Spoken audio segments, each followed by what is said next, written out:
let's use the London Open Orb as an example for this video. So German 40 is a European pair, therefore it will move predominantly in London.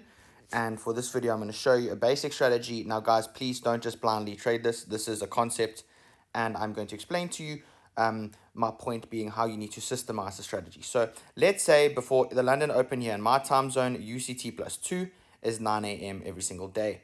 That can sometimes shift to 10 a.m. depending on daylight savings. So for this video, our strategy will be highlighting the candle before the open and simply waiting for a breakout. So I'm not going to go into too much detail about how you're going to enter the breakout, but let's just say we're waiting for a break above the high or below the low, and we're continuing the move. So if we got a breakout here, price is 262, I would say 242 is a valid break. That is a 20-point break, and there would be your trade. So today it would most likely have been a loss because that is where my stop loss would have been.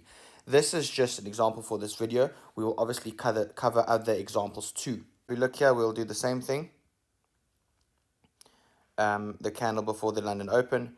Now remember, had we been targeting a one-to-one, this is a winner. And this is what I mean by systemizing a strategy. So you've got your entry criteria. Let's say your entry criteria is 20 points. There's your entry. Where's your stop loss? What is your RR? I mean, if we had to go to lower time frames, your stop loss could even be, let's say, at the top of the range.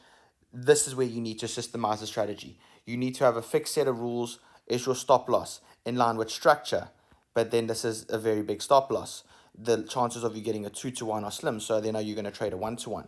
And what you're going to do is then, over a series of trades, you're going to work out the RR. So for example, if you're trading a 2-to-1, and let's just say this was where your stop loss is placed.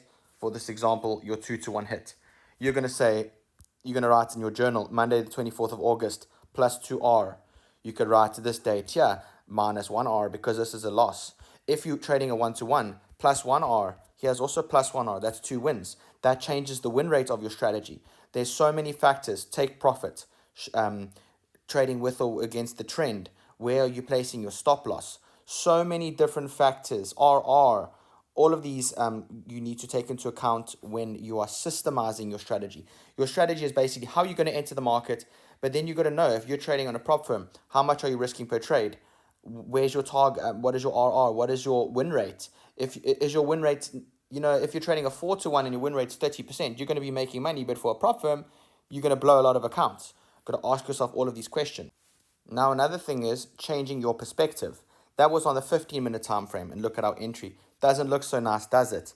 Now, let's say we used the 5-minute before the London Open as your breakout candle.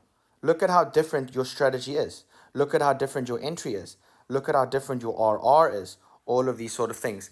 If you want to now drop to I'm going to even drop to the 1 minute and show you, okay, we're going to use the 5-minute orb. We're going to use a 1 minute for entry. There's so many different ways you can make a strategy your own. There is your entry, the exact same principle. However, you're looking at it on the 1 minute time frame. Now, from my experience, I know I want my stop loss to be safe with structure. Some people might want to put their stop loss at the orb high.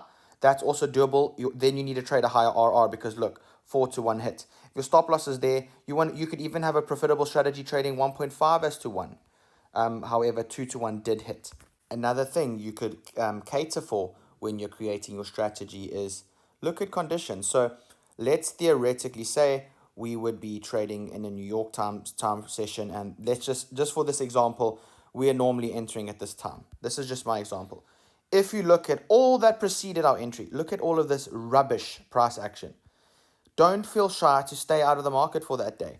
Because what I try to explain to people is, let's say you're trading a nice sized account, whether it be futures, whatever, you can get funded on futures really easily, right? This here, 2-to-1, or even 1-to-1 on a 200K.